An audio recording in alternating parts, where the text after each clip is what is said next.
ये मतलब है कि हलवा हमारा रेडी हो चुका है। तो चलिए मैं आपको सर्व करके फिर बताती हूँ। देखिए व्यूअर्स, हमारा हलवा हो गया रेडी और माशाल्लाह से बहुत प्यारा कलर आया है और इसका टेस्ट भी बहुत अच्छा है।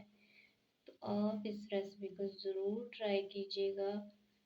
तो ये मैंने सबसे आसान जो है आपको रेसिपी बताई है। लोग अलग अलग तरह से बनाते हैं लेकिन मैंने उस तरीके से नहीं बनाया, ये मैंने अपने तरीके से बनाया है। और देखिए इसकी लुक कितनी अच्छी आई है। तो ये देखें,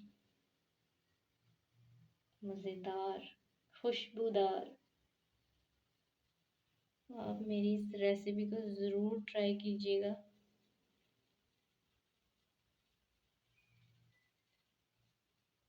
और मुझे ज़रूर बताइएगा कि कैसा बना। देखें,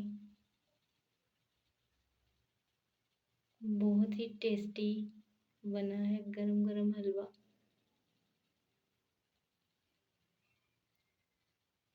तो जो